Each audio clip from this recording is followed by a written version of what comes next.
Maybe she's lying.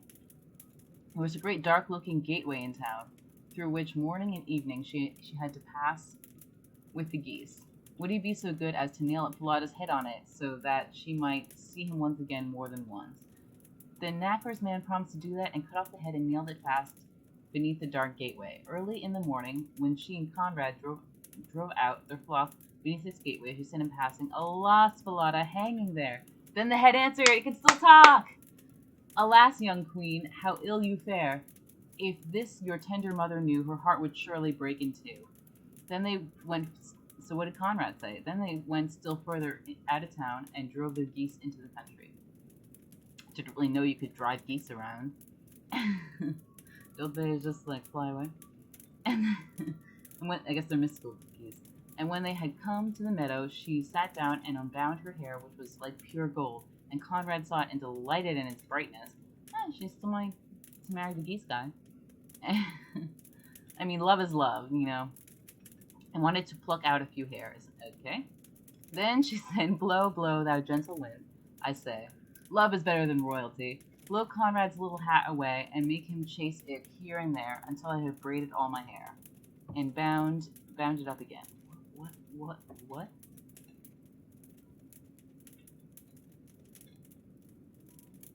Oh, she wants to braid her hair while Conrad's chasing his hat. And there came such a violent wind, so she still has some powers. Maybe it wasn't just the napkin. Maybe this is like the maid's on exoneration. And there came such a violent wind that it blew Conrad's hat far away across the country, and he was forced to run after it. When he came back, she had finished combing her hair and was putting it up again, and he could not get any of it. Then Conrad was, because he wanted her to pluck it out. Then Conrad was angry. Okay, we don't know if this is real. It's probably not a knight in shining armor as a geese boy if he gets angry. Then Conrad, especially if he asks her to pluck her hair out, but that could be a cultural difference. Or maybe he's crazy and loves her and wants... Because they used to carry around like locks of hair and lockets to remember people, especially after they were gone, because hair lasts forever, I think. If keeping in a locket. Then Conrad was angry and would not speak to her unless they watched the geese until the evening, and then they went home. Next day, when they were driving the geese out through the dark gateway, the maiden said, Alas, Falada, hanging there. Falada answered, Alas, young queen, how ill you fare. If this your tender mother knew, her heart would surely break in two. And she sat down again in the field and began to comb out her hair, and Conrad ran and tried to clutch it. So she said in haste, Blow, blow, thou gentle wind, I say, blow Conrad's little hat away, and make him chase it here and there until I have braided all my hair, and bound it up again. Okay, did he run out of ideas and is just repeating this? Is he paid by the word? Then the wind blew and blew his little hat off his head and far away, and Connor was forced to... Repetition is nice. We all like repetition. We like it in music. And when he came back, her hair had been put up for a long time, and he could get none of it. And so they looked after the geese till evening came. But in the evening, after they got home, Connor went to the old king and said, I won't tend the geese with that girl any longer. Why not? Inquired the aged king. Oh, because she vexes me the whole day long. Then the aged king commanded him, I don't really know if it's vexing. then the aged king, so suddenly on the woman's side, then the aged king commanded him to relate what it was that she did to him. I guess it's like a chick book. And Conrad said, in the morning, when we passed beneath the dark gateway with the flock, there's a sorry horse's head. Now he's coming forward on the wall, and she says to it, Alas, Falada, hanging there. And the head replies, Alas, young queen, how ill you fare. If this your tender mother knew, her heart would surely break in two. And Conrad went on to relate what happened in the goose pasture, and how when he had to chase his, when there he had to chase his hat. The aged king commanded him to drive his flock out again the next day, and as soon as morning came, he placed himself behind the dark gateway and heard how the maiden spoke to the head of Falada, and then he too went into the country. Is the king with him? What happened?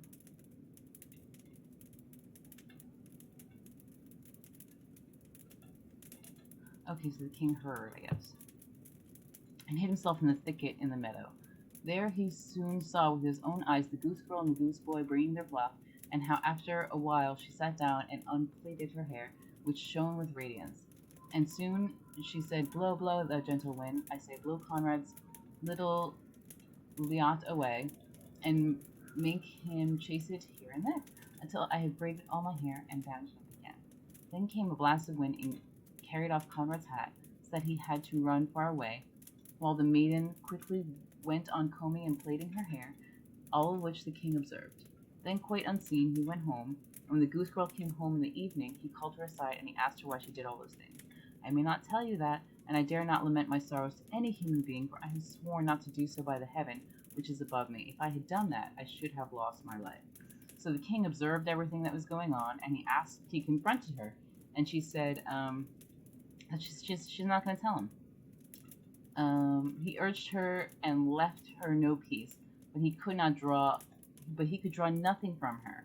So he's pestering her to talk, and she won't do it, for some mystical reason. Then said he, "If thou wilt not tell me anything, tell thy sorrows to the iron stove there," and he went away. Then she crept into the iron stove and began to weep and lament, and emptied her whole heart, and said, "Here I am deserted by the whole world, and yet I am the king's daughter.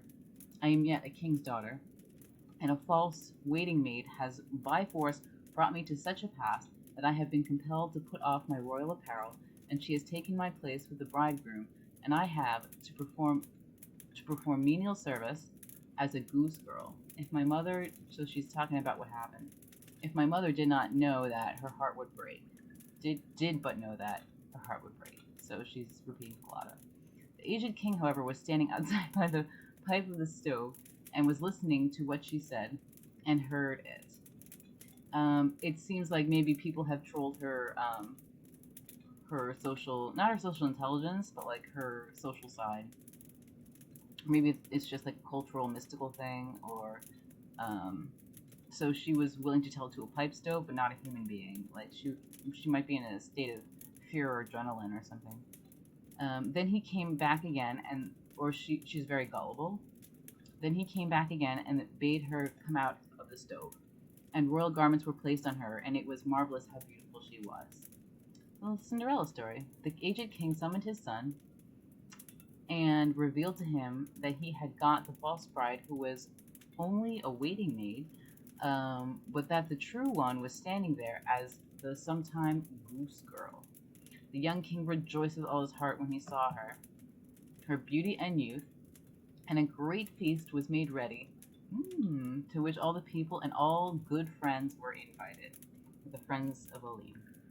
And at the head of the table sat the bridegroom with the king's daughter at one side of him, and the waiting maid on the other. But the waiting maid was blinded and did not recognize the princess in her dazzling array.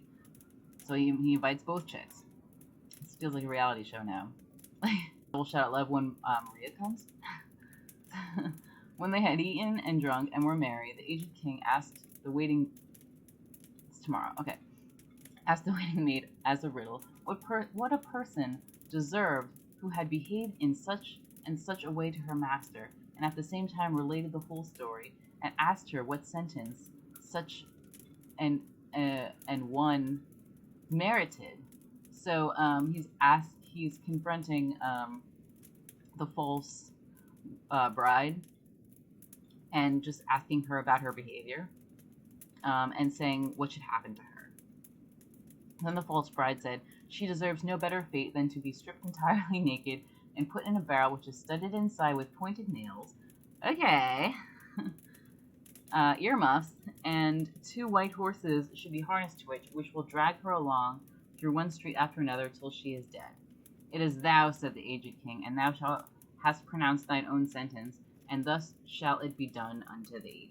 And when the sentence had been carried out, the young king married his true bride, and both of them reigned over the kingdom in peace and happiness. Hopefully she gets to see her mother again. Maybe they can put the horse back together.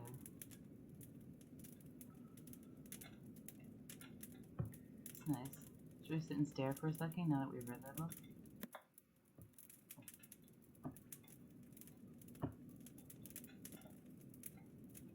So, what did you guys think of that book?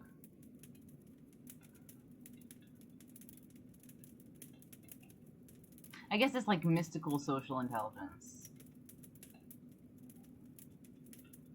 But do we ever feel like that, or is there any child feeling, or like gullibility, or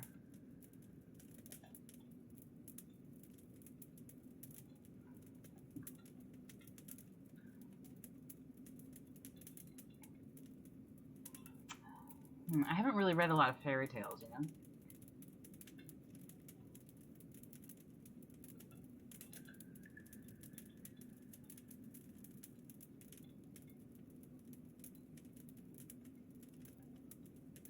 Did you like? I liked it. I like pretty much everything you read.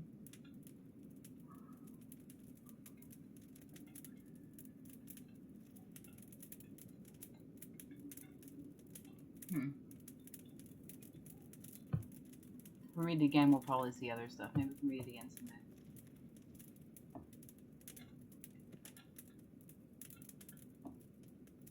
Let's put him back on Moby Dick.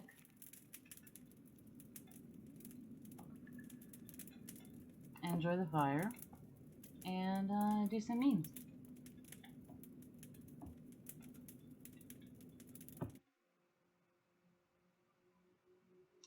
Okay.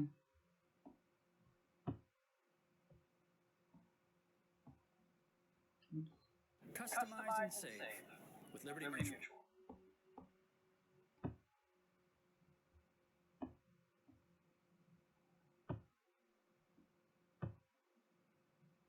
Should I check my email? Oh, I did get some emails.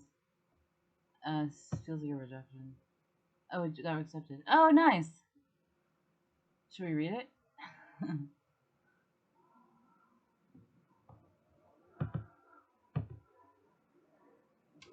Good work, Rachel. Here's the link to your published piece.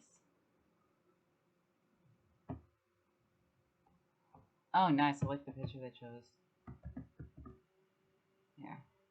I don't think I signed into my email yet on Chrome. I have it on like the Microsoft Explorer thing.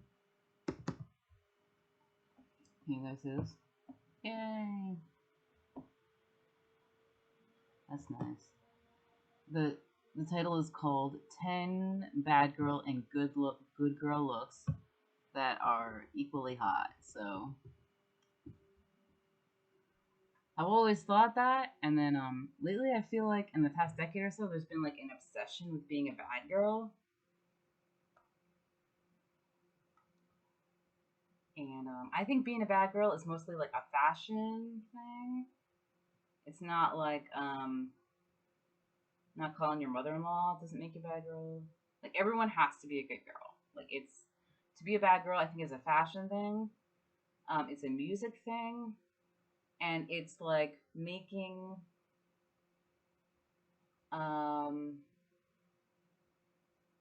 edgy art that people like. That's all. Fashion, music, making edgy art that people like. But everyone's a good girl. Like we live in a society. Like I think I was never confused. Because like I was saying the other day, I didn't want to become a goth. I didn't want to get in trouble. You can be a goth and not get into trouble. But because I'm Jewish, there's always like the nice Jewish girl. So there's never been a day of my life, even if I was wearing black, even if I was wearing leather, that like I couldn't not like go to a nice Jewish boy's home and meet his parents. Like any day of my life, even today, I can go to a nice Jewish boy's home and meet his parents and impress them with how nice I am. Even if I'm playing video games, even if I'm wearing a tie, you know, like boys' clothes, even if I'm like skateboarding, like I think I can be a nice Jewish girl and skateboard. I think you'd be a nice Jewish girl and be a goth. Like Jewish parents are like pretty